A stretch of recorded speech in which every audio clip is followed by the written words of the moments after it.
અમદાવાદમાં છે અડાલજની વાવ, પાટણમાં છે રાણી કી વાવ, 7 માળની વાવ છે, 100 રૂપિયાની નવી નોટ બનાવી મોદી, એમાં પાછળ આખો પોસ્ટ કરેલો છે 7 માળની વાવ. અહીંયા વંથલી સ્ટેટ છે, ત્યાં છે ખેંગાર રાજાની વાવ. અહીંનો જે રાજા તો રાખેંગાર, પેલા સ્ટેટ હતું વંથલી ગાદી, ત્યાં વંથલીમાં પણ ખેંગારની વાવ છે. અહીંયા વાવ છે હરિકડીની વાવ. રાજા લોકો વાવને કુવા બનાવતા, એમને 3 ફાયદા થતા. એક તો વર્ષો સુધી કામ ચાલે, મજૂરોને પૈસો 2 પૈસા મજૂરી મળે. બીજું છે પાણીના સંગ્રહ માટે. ત્રીજું છે નામ અમર એટલા માટે. આ વાવ બનાવેલી રાણી રાણકદેવી રાખેંગર રાજા એ સમયમાં કિલ્લામાં ગામને પાણી પીવા માટે. એ સમયમાં કોઈ યંત્ર હતા નહીં, આખો સિંગલ પથ્થર કાપી રાજાએ વાવ ગળાવેલી. વાવ એ જમાનામાં સંપૂર્ણ આખી ગળાવેલી, પણ વાવમાં બૂંદ પણ પાણી ના આવેલું. એટલે રાજા લોકો જ્યોતિષ પંડિતને માનતા હોય, પંડિતને કહે છે કે અમે વાવ ગળાવી, પણ વાવમાં પાણી શું કામ નથી. તો પંડિત એવી વાણી કરે છે કે આ વાવમાં પાણી જોઈતું હોય તો કુંવારી કન્યા હોય, સગી બેનું, આ વાવમાં રાજી ખુશીથી બલિદાન આપે તો જ આ વાવમાંથી જળ આવે, બાકી આ વાવમાં જળ ના આવે. રાજા એમના સેનાપતિને કીધું કે આ કિલ્લામાં જાણ કરો એવી કોણ કન્યા છે એ આમાં બલિદાન આપશે. બલિદાન દેવા કોઈ તૈયાર ના થયું. મેલની જે રાણી હતી રાણક દેવી, એની 2 દાસી હતી. દાસી એટલે કે નોકરાણી. એતી ને ચેતી નામની સગી બેનું એ કે અમારા બલિથી જો વાવમાં પાણી આવતું હોય તો આખા ગામનું ભલું થશે, અમારી 2 બહેનોનું નામ અમર રહેશે, અમે બલિ દેવા આમાં તૈયાર છીએ. 2 બહેનોને પાલખીમાં બેસાડી વાવ લઈ આવે. વાવના 195 પગથિયા ઉતરી, પેટમાં ખંજર ખાઈને બલિ ભોગ આપે. ત્યાર પછી આ વાવમાંથી જળ મળે.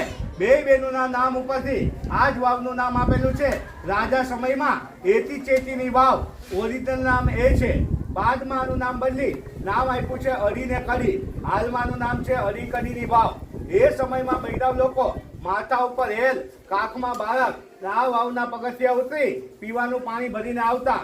અત્યારે કોઈ ખાલી હાથ પણ નીચેથી માણસ પાછો આવે તો થાકી જાય. એટલે કાઠિયાવાડી કહેવત કીધેલી કે હરિકડી વાવ, આગળ જોશું ના નમકાણ કૂવો, જે માણસ ના જોવે જીવતા મૂવો. તો તમે આ વાવ જોશો તો અડધા જીવિત થઈ જશો, આગળ કૂવો જોશો તો પૂરા જીવતા. તમને કોઈ જીવતા મૂવા કે નહીં. આની બીજી પણ એક માન્યતા છે, અત્યારે મેં ગાઈડ લોકો બોલતા નથી કારણ કે પાણી ખરાબ છે એટલા માટે, કે કોઈ માણસ નીચે જાય, કચરો લઈ લટાવી મોઢામાં પાણી ભરીને આવે, અહીંયા પીપળે બાર પાણી કાઢે મોઢામાંથી, પથ્થર ગોતી 1 2 3 માળ, જેટલા માળનો બંગલો બનાવે એટલા માળનો તમને બંગલો રહેવા મળે. પણ આ જન્મમાં ના, આગલો જન્મ જો મનુષ્ય અવતાર મળે તો બંગલો મારી પાસે લઈ જવાની છૂટ. અહીંથી જઈને આખી વાવ જોઈ આવો. 195 પગથિયા છે, અંદર ના ઉતરવું હોય તો થોડાક પગથિયા ઉતરી ફોટો પાડીને પાછા આવવાનું. કોઈ વિદ્યાર્થીને ધક્કાધક્કી નથી કરવાની, કોઈ દિવાલ ઉપર કે ટેકો નથી દેવાનો. આરામથી જવાનું ને આરામથી આવવાનું. શિક્ષક જાય એની પાછળ, અહીંથી ઉપરથી બધા જોયા. હવે સાંભળો,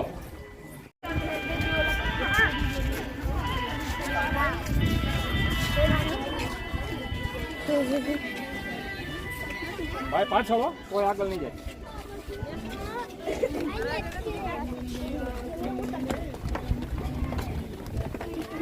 મારી કરતા 2 પગથિયા પાછળ આવો. હાલો આગળ આવશે.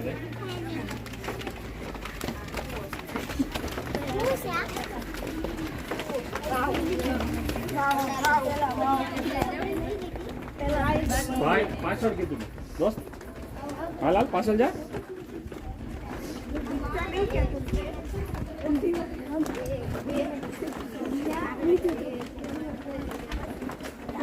કોણ આગળ આવે છે? કોણ આગળ આવે છે?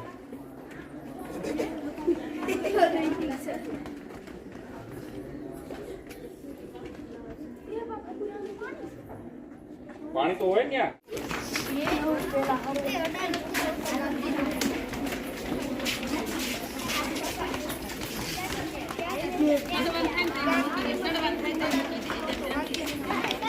પાછળ પાછળ તો પાણી ને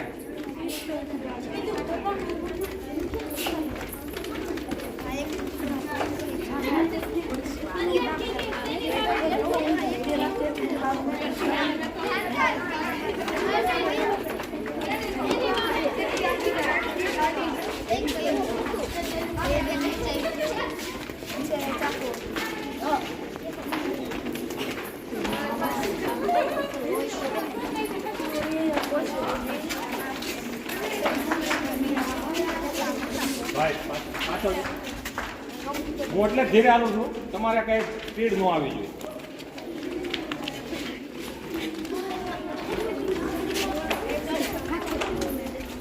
જોવો ઉપર જોવો હવે.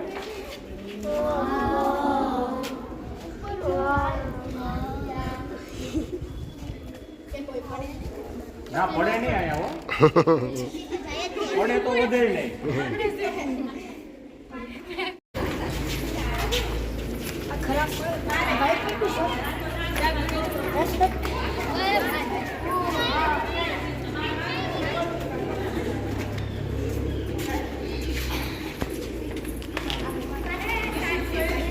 બસ હવે અહીંથી જોઈ લો બધા, અહીંયા ઉપર જોઈ લો.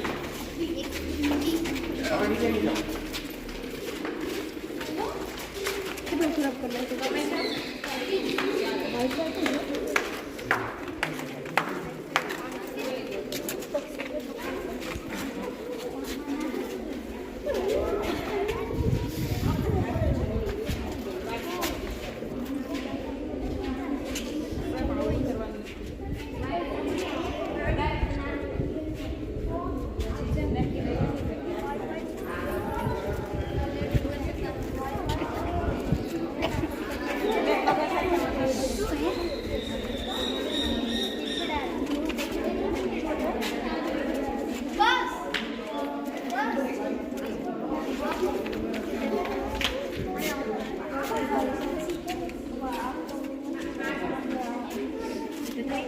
ચાલો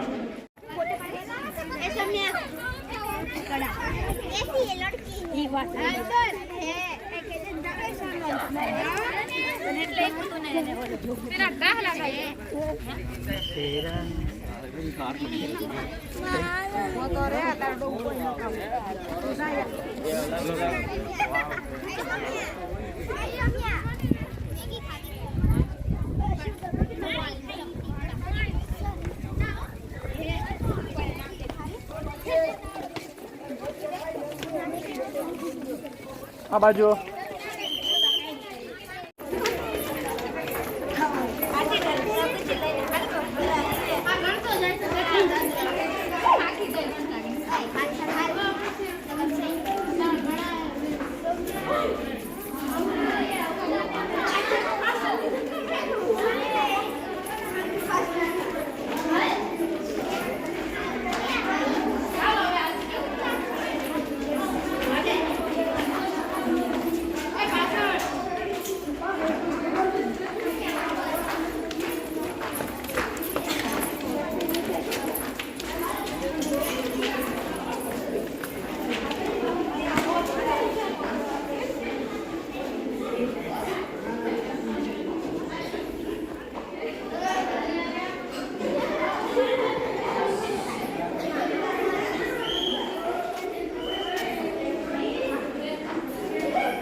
જય શ્રી રામ.